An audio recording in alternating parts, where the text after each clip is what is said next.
Assalamualaikum warahmatullahi wabarakatuh. Perkenalkan, nama saya Rizka Kurniawati dari Prodi Teknik Ilmu Pengetahuan Sosial semester 5. Di sini saya akan mengumpulkan tugas video pada mata kuliah Teori Sosial Budaya. Pertama-tama yang saya hormati Rektor Universitas Islam Zainul Hasan Gendong, yakni Dr. Abdul Aziz Wahab BAMAG. Yang saya hormati Dekan Fakultas Teknik Umum, yakni Ibu Wahyu Lestari MPD. Yang saya hormati Kepala Prodi Teknik Pengetahuan Sosial, yakni Bapak Babul Barudin MPD. Dan yang saya hormati dosen pembimbing mata kuliah Teori Sosial Budaya, yakni Bapak Babul Barudin MPD.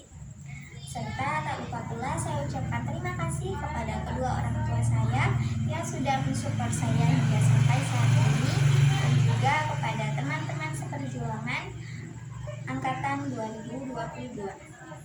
Baik, langsung saja di sini kita akan membahas tentang teori sosial Auguste Comte melalui peta imajinasi.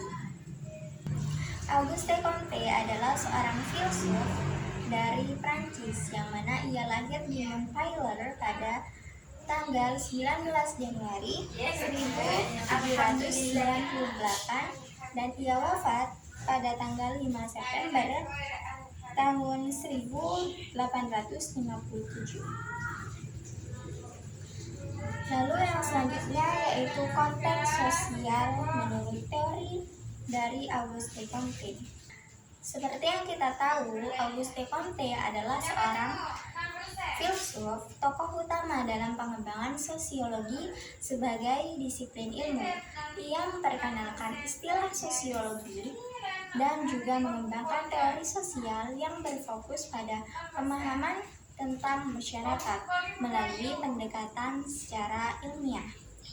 Dalam konteks sosial dari teori Comte mencangkup yang pertama yaitu revolusi industri yang ditandai dengan perubahan besar dalam struktur masyarakat dengan pergeseran dari agraris ke industri yang membawa dampak signifikan pada hubungan sosial, ekonomi, dan juga politik.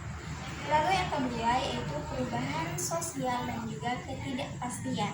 Masyarakat mengalami ketidakpastian dan disorientasi akibat adanya perubahan secara cepat sehingga diperlukan pemahaman yang lebih sistematis tentang dinamika sosial. Lalu yang ketiga yaitu positivisme. Comte mengusulkan pendekatan positivistik yang menekankan tentang pentingnya observasi dan juga pengukuran dalam ilmu sosial, mirip dengan metode ilmiah dalam ilmu alam. Lalu yang selanjutnya yaitu konsep teori sosial. Yang pertama yaitu positivisme. Positivisme menurut Auguste Comte adalah pendekatan yang menekankan pentingnya pengamatan empiris dan verifikasi ilmiah dalam memahami fenomena sosial. Yang pertama yaitu melalui pengamatan empiris. Comte berargumen bahwa pengetahuan harus didasarkan pada pengalaman dan juga pengamatan secara langsung. Ini berarti bahwa informasi yang dihasilkan harus dapat diukur dan juga dibuktikan melalui data yang dapat diobservasi. Lalu yang kedua yaitu verifikasi ilmiah. Setiap pernyataan atau teori harus dapat diuji kebenarannya dan diverifikasi melalui metode ilmiah. Ini mengharuskan para ilmuwan sosial untuk mengumpulkan data dan melakukan analisis untuk memastikan suatu realita atau kebenaran. Lalu Auguste Comte mengungkapkan terdapat konsep 3 tahap perkembangan masyarakat yang mencerminkan evolusi pemikiran manusia dan juga struktur sosial. Yang pertama yaitu tahap teologis. Pada tahap ini, masyarakat menjelaskan tentang fenomena alam dan juga sosial melalui kekuatan supernatural atau kepercayaan pada dewa. Pemikiran ini seringkali bersifat dogmatis, di mana keyakinan agama dan mitos mendominasi cara pandang orang memahami dunia. Lalu yang kedua yaitu tahap metafisik. Di tahap ini penjelasan beralih dari kekuatan supernatural ke konsep yang bersifat abstrak dan filosofis. Masyarakat mulai mencari penjelasan yang lebih rasional, tetapi masih didasari pada spekulasi dan ide-ide filosofis tanpa pengamatan empiris yang kuat. Lalu yang ketiga yaitu tahap positif. Tahap ini adalah akhir dari tahap yang ditandai dengan penggunaan metode ilmiah untuk memahami masyarakat. Pemikiran positif berfokus pada pengamatan, eksperimen, dan juga verifikasi. Di sini, sosiologi muncul sebagai disiplin ilmiah yang mempelajari hukum-hukum sosial yang mengatur perilaku masyarakat. Lalu yang selanjutnya yaitu Auguste Comte membedakan antara dua aspek masyarakat, yakni masyarakat statis dan juga masyarakat dinamis. Apa itu masyarakat statis dan juga dinamis? Nah, yang pertama, masyarakat statis, yaitu masyarakat statis. Ini merujuk pada aspek masyarakat yang relatif stabil dan juga teratur.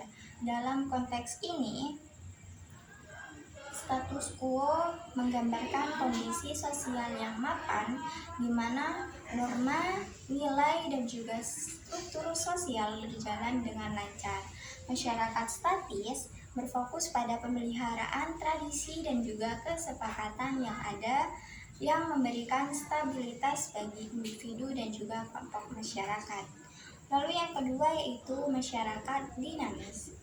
Nah, sebaliknya, masyarakat dinamis mencakup perubahan dan juga perkembangan yang terus-menerus berkembang.